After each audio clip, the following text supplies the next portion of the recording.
You guys, this is Carmen again, and I want to thank you guys for joining me. I want to thank my subscribers. Thank you so much for subscribing to me.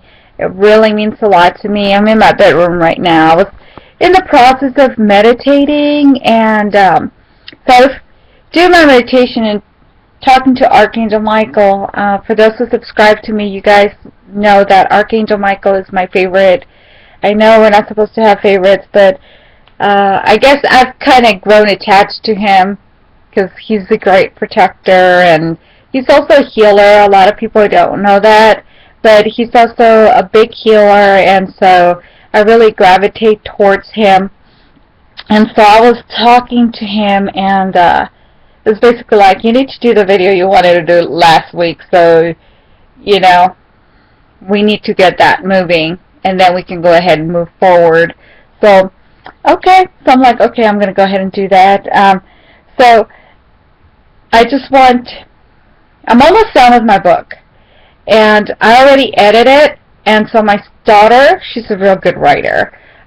She's helping me edit the book, and so it should be out. I'm hoping, because, you know, she does her own thing. She's 21, so I'm hoping that she can, like, hurry up so I can finish editing my book so that I can make it available on Amazon Kindle, because I want everybody to connect with their angels. I just want everybody's life to change the way my life has changed for the better. Just to know you're not alone, that you have your best friend who's always been with you, guiding you, or best friends, depending on what you're doing. You know, you can have more than one angel, plus whatever's going on in your life, you get additional angels.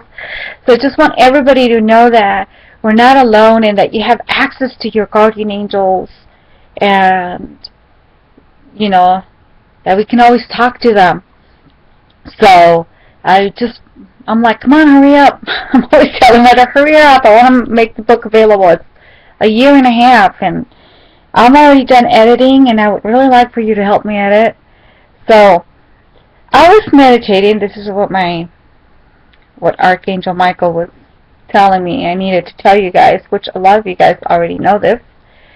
And one of the best ways to keep the angelic connection going is, you know, we have to have a positive attitude. It keeps us resonating at a higher vibration. I know that there's things in life that happen. I know there's been a couple times where I've been kind of like gloomy while I do my videos, and I really try not to, because I always try to be positive, tell myself to be positive, because I don't like feeling sad or anything, because I really do feel that I'm really blessed. And so I was watching the movie The Secret, but a lot of the stuff that was on The Secret I already knew, and I said, you know, let me share that with my viewers. And I think I have already told you this before, is we need to be positive. We need to be at a higher vibration. That keeps us at a higher vibration, because when you're, you know, like depressed and stuff, it lowers your vibration. That's why sometimes they say you're down in the dumps. So we need to always be resonating. And then I did start thinking, and I said, you know, it's true, because my mom always taught me this, as she said, always be grateful for everything you have. Be grateful for your health. Be grateful that you get to live another day. Be grateful that you have a wonderful husband, wonderful children. Be grateful for everything, the lessons that you learn in life, and it is true. So I was like, you know, yeah, I do. I'm always telling my angels, thank you so much for everything that you've done and all you will do, but I never sit there and analyze everything they do for me, and they do a lot. So one of the good ways to keep, you know, the vibration high is to tell our angels and God, our Creator, whomever you believe as the higher source, thank you, and have faith, and always, you know, you also have to work on it. It's so weird, because my daughter, she believes the way I do, and I raised my son believing the same way, and he pretty much, I don't know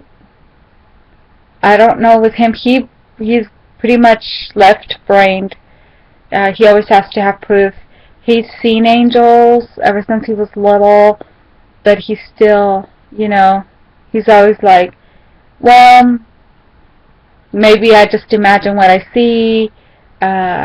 He's told me accounts of his past life. When he was little, that he was in Vietnam, he was really afraid of thunderstorms. As soon as a thunderstorm would come, he'd really go into a panic mood. He would start crying and screaming, and I would actually have to close all the windows and the blinds and hold him because he was really scared. So,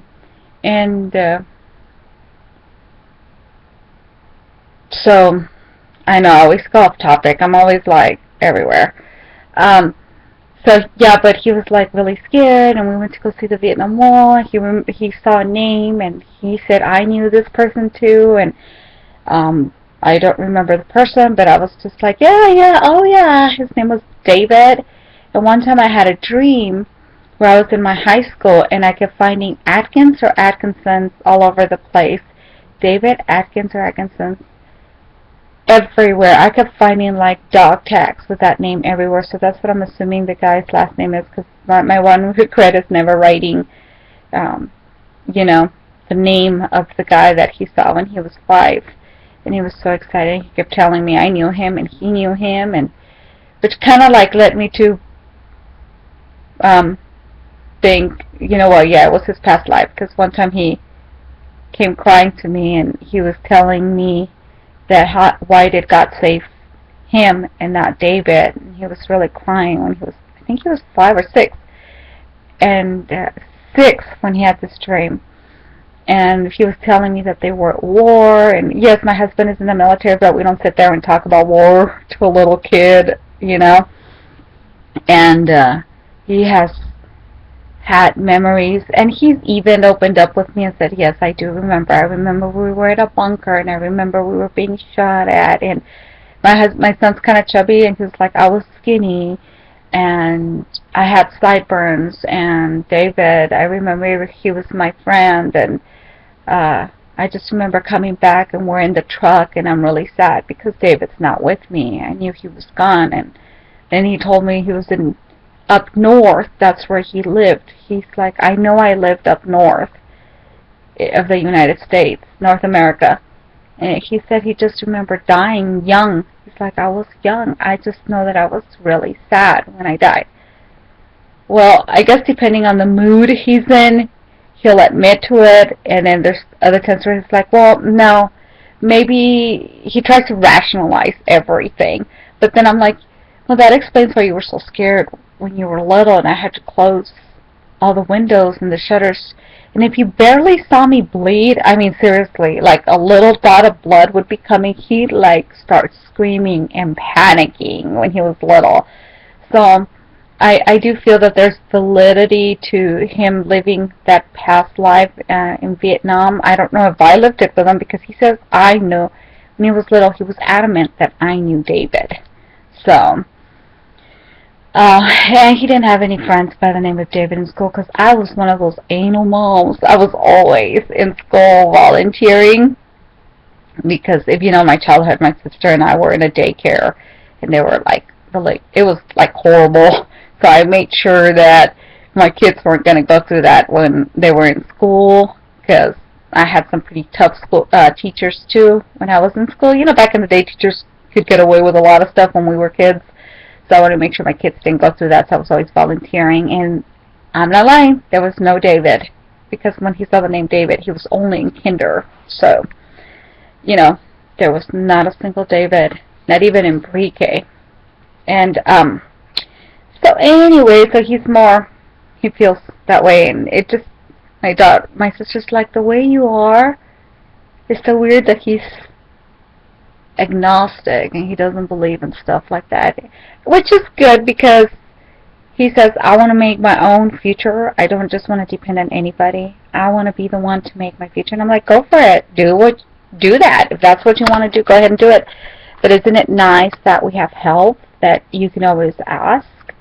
So that's where I was going, that you have to Yes, we ask and believe and have faith, but you have to take steps. You can't just sit there and say, well, God isn't good, or I don't have any angels, or there's no divine source, or there's no this, because nothing's happening. We actually have to put an effort. You have to go do stuff. You can't just let it fall on your lap, you know? So, it's the way we view things. It's very important to have a very positive attitude, to have faith. God, faith can move mountains, you know. And just be positive. Have a grateful attitude for everything. You know, everything's a lesson in life, even the bad things. I think I've told you guys, ever since I turned 40, it was like my body started falling apart because I was like really active as a kid. And now it's like my body's like, ugh, which makes me appreciate, like, boy, I really took my body for granted. And then now that my body's feeling better, because I've been asking Archangel Raphael to help me, and Archangel Michael, and doing some quantum touch, asking my daughter whenever she has a minute to give me quantum touch. And it's really been helping. Now I can actually move my, you know, it doesn't go in as, you know, like this one, I could, no problem. But this one is a little bit off still, so I'm still working on that. Anyway, so, you know, just be thankful and grateful, and it's through the bad stuff, like now that this shoulder kind of gives me a hard time, I appreciate this shoulder, you know, like, it's the stuff like that that we learn to grow. Anyway, so I was talking to my angels, and the message they gave me, which I feel is the message of the week. And a lot of you guys know this, but we forget. You know, there's a lot of stuff that we know, but we forget to implement in our lives. So when I was meditating, this is what my angels told me. They said, God resides inside of you. His temple is in your heart. One can always connect. You see, it's what you choose to do with it and live your lives. You create your own heaven on earth. You have the power to create your heaven on earth. So we are in charge of this life that we have. We choose what we create of our life. We choose how we handle situations in our lives, how we either choose to empower ourselves and learn from the obstacles and situations that we have lived, or if we choose to allow certain situations to empower us. So that really, when I was talking to my angels, and Archangel Michael was like, you need to do this before we go on, because you need to put this there. That you need to let the YouTubers know that. So, so it's very important. Isn't that, to me, that is so powerful? And I'm like, you know, that is so true. That's why I created my garden, so that way I can start having that resonating with that angelic atmosphere. Because when I see the angels, I immediately remember, it sets a mood on me, it makes me connect, I feel enlightened, it just takes me to another level. So I'm like, it is so true what we choose. Do we choose to create our own heaven on earth? And do that. You could start a little bit and always be positive. And if you see, remember the last exercise I asked you guys to do, if you do remember, or if you haven't had a chance to do it or look at it, I'll let you know, is whenever you get angry or if you feel a negative thought coming through, catch yourself and think of something positive, or if somebody is irritating, or of a situation, just think of it with love. Immediately think of it with love. And I always see pink, I think of the pink rose quartz, and radiate and send it out. And think of it, and just give it love, instead of allowing to let it get you upset. And think of that exercise so that way you can start resonating at a higher vibration and you don't let things get to you as much. That exercise really helped me when I did it. I read an angel book and it had said to do that for 3 days. And I'm like, wow, how empowering to do an exercise like this. So if you do that, see how you're starting to change your attitude and you're changing your frequency on how you react to things. By giving things love, you're radiating love, you're sending it love, you're having a loving energy about and around you, and then start creating that around your house. If you know, my dream is to have a room.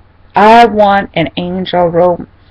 And I could probably even paint in there. And I want to have, I've seen these beautiful amethyst tables. And they're like a coffee table with a big geode. It's an amethyst or citrine, or it could be an ametrine. And a glass table. And I see the big long cathedral geodes. And I want to have angel statues with my paintings and a little waterfall music. You know how beautiful that is. Every time I start thinking about that, like my angels always tell me too, but you've created your garden. See, you have that right now. They always take me to my garden and they say, you have it right here. But I would also like that, so when I start doing healing work, I would like to have my clients go there so we're not outside. And for when my daughter does hypnotherapy, I would really like that. And plus, every time she does hypnotherapy, the angels come through and help her, or sometimes the angels take over and guide her, or the angels have messages for the people as she's giving them hypnotherapy. So I would just really like to incorporate that into me.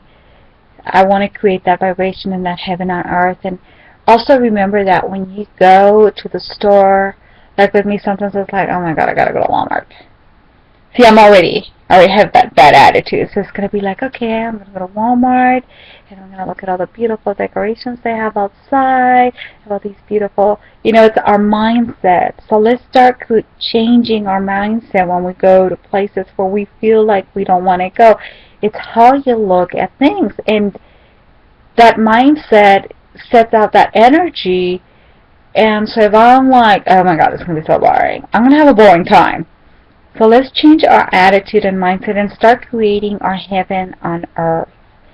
And that way we're always resonating, and we ourselves become like angels on earth. Or they're always like, man, you're always happy. I never see you upset. People always tell me that at work. They're like, God, nothing ever, you know, at every place I've ever worked at, they're like, nothing ever bothers you. Nothing. And I'm like, well, because yeah, things do bother me, but I come home and I work it out with my angels, so I immediately, like, let it, like, you know what I mean? It's like, I'm not going to let this bother me. Give it love, give it light. But doesn't mean I let people walk over me now. I'm like, if I see that someone's negative and stuff, I just disassociate myself. You know, it's basically like, hi, how are you?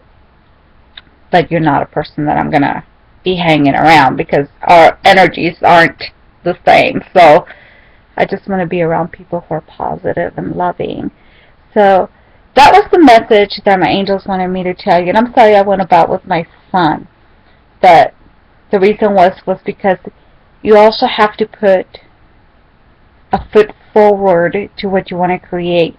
Because that's a lot of stuff like, well, I have an aunt and my cousins, they don't believe. They're like, oh, we don't believe in that kind of stuff. So, but, you know, God, look at the way we're living. And it's just like, well, maybe if you opened yourself up to God, it would open you to be more positive and give you better possibilities so you can better your life.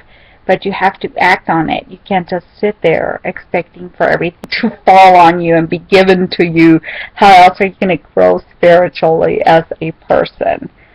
So that's why I kind of have gone into my son, because he's like, I just don't want to depend on something. I want to do it on my own. And with him, it's like, I'm glad that you have that confidence and that you don't want to depend on people. You want to put your foot forward, and it's what you create. But I want you to know that you are not alone. And he's like, oh God, so you're reminding me of Chris Pratt when he said that he now believes because of his son being born premature and stuff. And I go, well, sometimes, when the person is ready, is when they're ready. I can't force you to believe a certain way. It surprises me that you believed, and then you got to be a teenager and your mindset changed. And it hurts me because I'm your mom and I love you, and you see all the wonderful miracles that happen in our lives. But all I can do is encourage you and just keep reminding you that you're not alone. So I hope I was able to give you some encouragement or some thought, food for thought, how you can keep your vibration raising, and how you to start feeling gratitude, and it just does something to you, like when you're grateful and you feel it in your heart, and it does open you up. It's like a euphoric feeling that you get when you are grateful, and the universe starts rewarding you for it too, because you're setting that positive attitude. And like I always say, tell your angels your wants and your desires, and they will help you. And when you're feeling grateful is the best time to ask, because you're at an elevated state. And let's start changing our mindset to be more positive, so positive things start happening to us. So I want to thank you guys for joining me, and I hope I gave you guys some food for thought, and because Archangel Michael really wanted me to say this to you guys. You guys take care and have an awesome Halloween. Be careful. Don't get any cavities. We'll see you guys. Bye.